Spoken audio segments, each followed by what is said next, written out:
Após uma violenta tempestade, David Drayton, um pintor e designer gráfico do estado do Maine, fica com seu estúdio destruído pela força deste mesmo temporal. No dia seguinte, pela manhã, ele, sua esposa e seu filho observam um estranho nevoeiro que vem das montanhas perto de sua casa, mas não dão uma grande importância. Essa é a sinopse que eu daria como indicação pra você, sem entregar muito da trama dessa história do Stephen King. Eu quero que você acompanhe esse horror como se fosse um passeio numa rua escura na volta de uma festa. A gravidade do mundo empurrando seu cadáver ambulante, enquanto a sua mera existência procura fazer sentido em meio à penumbra de vultos te observando no canto dos olhos. Eu tento fazer as coisas soarem poéticas demais quando indico elas. E claro, fica aí o alerta de spoiler. Primeiro, vamos nos situar nesse universo Lovecraftiano explorado pelo Stephen King. Em uma cidade pequena, as pessoas ficam presas em um mercado tentando sobreviver de criaturas que surgem de um nevoeiro vindo a partir de um portal supostamente aberto pelo exército. É isso. Uma premissa simples que trabalha o medo do desconhecido inventada pelo escritor H.P. Lovecraft. Esse sujeito criou há muitos anos atrás um universo de deuses colossais com histórias de horror cósmico. Com base na escrita dele, o nevoeiro deve ter surgido depois que o Stephen King leu algum personagem de algum conto que descrevia a sua experiência horripilante ao se deparar com a criatura e dizendo: era indescritível. É o menino de papai, é? Tipo, se assustem com essas palavras imediatamente. Sucumba ao medo, ao horror. Indescritível. E morreu. O filme explora o conto magistralmente. Eu diria que até melhor. As criaturas são bem executadas, trazem ali uma referência a Silent Hill, mas claro que Silent Hill já é uma referência ao nevoeiro, e os personagens são bem locados com as suas características problemáticas. Algumas cenas são descartadas para a narrativa fluir nas 2 horas de filme, e outras são muito bem adaptadas. A única diferença entre o conto e o longa é o final, que no original temos o Stephen King deixando uma história aberta para uma possível continuação a nível sobrevivência pós-apocalíptica. E o outro temos o roteiro encerrando de uma forma genial a sua história.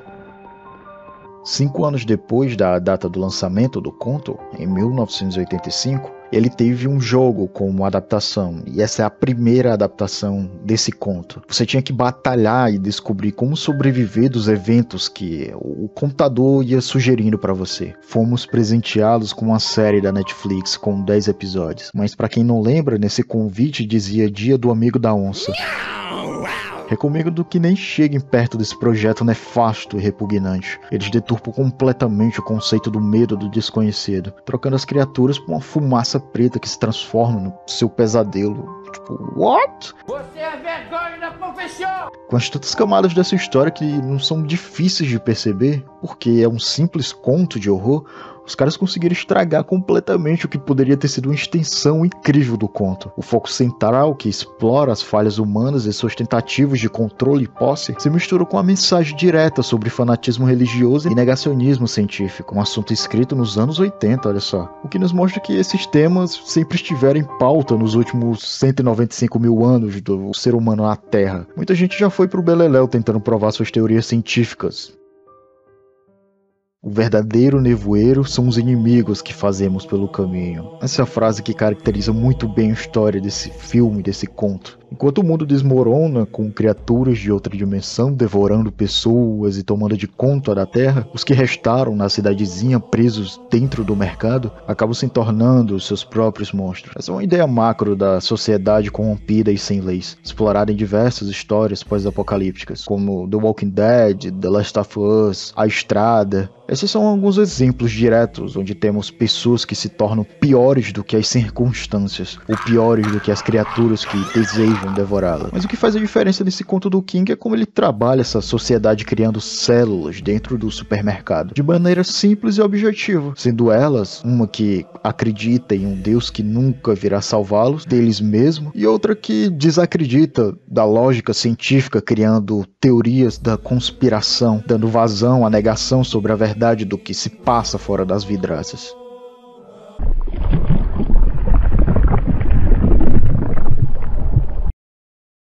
doença psicogenética de massa, como é chamada hoje a histeria coletiva. Essa é a condição caracterizada pela rápida propagação de um determinado grupo sem uma causa orgânica definida. Quanto menos se espera, ela já está acontecendo. Os surtos coletivos acontecem sucessivamente um atrás do outro, uma reação em cadeia causada por determinados gatilhos, como ameaças, medos e pressões sociais, conforme dito pelo Papai Freud em 1914. A grosso modo é quando um indivíduo compadece e deseja sentir a dor do outro. O lento acúmulo de estresse reprimido, de estar confinado em um ambiente socialmente intolerável, sem discernimento do que está acontecendo lá fora, acaba causando surtos coletivos que dançam com a sociologia política do lugar, quando os seus líderes tendem a flertar com uma visão extremista. Os que estão apavorados ou em cima do muro começam a questionar a realidade. Qual dos lados está certo? Esse nevoeiro pode ser que seja um simples nevoeiro, como aquele lado diz, mas também pode ser tudo um plano divino dos céus, como aquele outro lado diz. A gente tá ficando completamente maluco aqui dentro.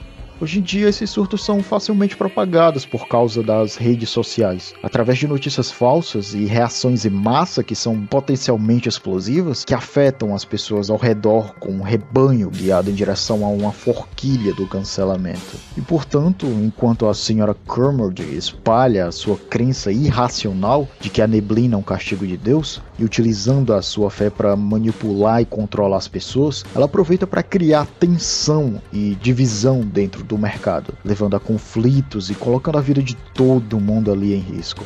Porque, como acabamos de saber, quanto mais medo e dúvidas puser no povo, será mais fácil de serem dominados.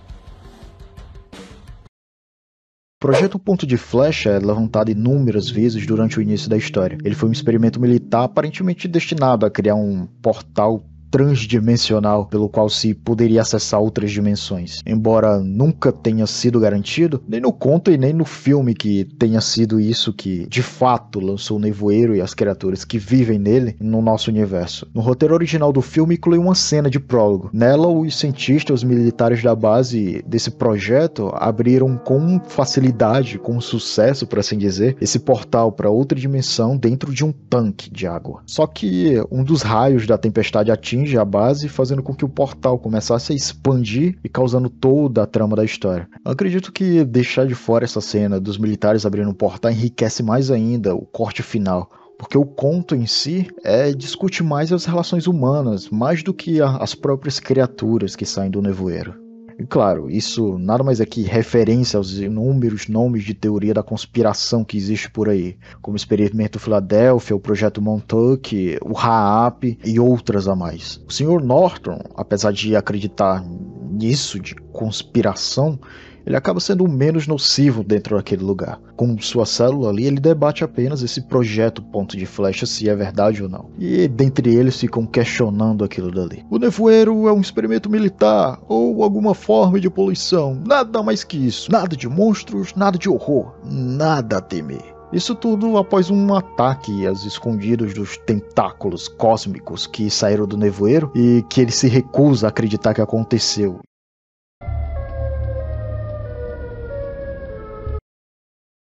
E por fim, o Sr. Norton decide sair de dentro do mercado, levando os seus aliados ali com ele. No conto, essa é a última vez que a gente vê esse personagem, porque quando anoitece, a gente tem um evento que fortalece mais ainda a ideia da senhorita Kermode. A chegada dos mosquitos gigantes que são caracterizadas por ela como sinais do apocalipse, iguais às pragas do Egito. Uma punição divina, dita por ela. Então, meu filho, as coisas começam a degringolar a partir daqui. Ela começa a defender a ideia de que a única forma de sobreviver ao nevoeiro é sacrificando alguém como oferenda para Deus. Enquanto David está em menor grupo com seu filho, todos em volta se voltam contra ele. Aqui vemos o conflito humano ser monstruosamente desmascarado em forma de esperança, tanto na visão de um quanto na visão do outro.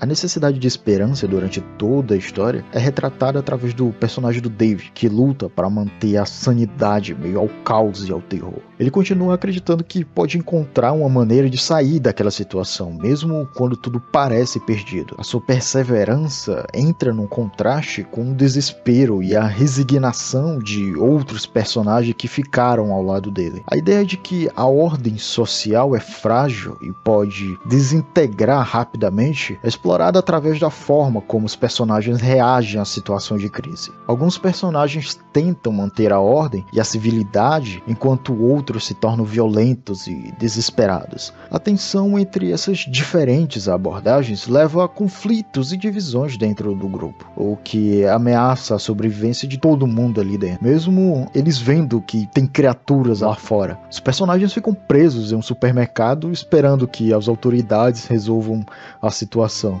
A crítica aqui é a nossa tendência a acreditar, confiar nessas instituições e até mesmo em coisas divinas nesses momentos de crise, em vez de agirmos por nós mesmos. Assim, portanto, ficam as duas possibilidades idealizadas: um final com esperança ou um final onde podemos acreditar que um sacrifício de sangue resolverá todos os nossos problemas.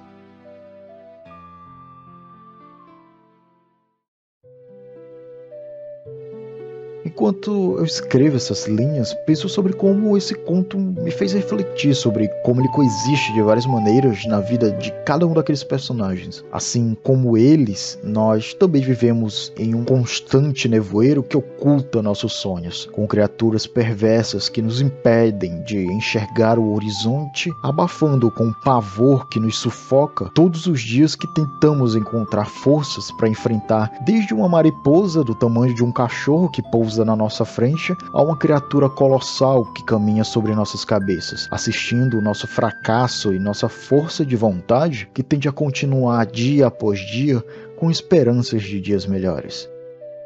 Essa foi a minha análise expressiva do conto Nevoeiro. Espero que vocês tenham gostado. Deixa o like, comenta o que vocês acharam, comentam o que vocês fariam na situação problemática que foi criada dentro daquele supermercado. Não se esquece de se inscrever e tamo junto. Até a próxima.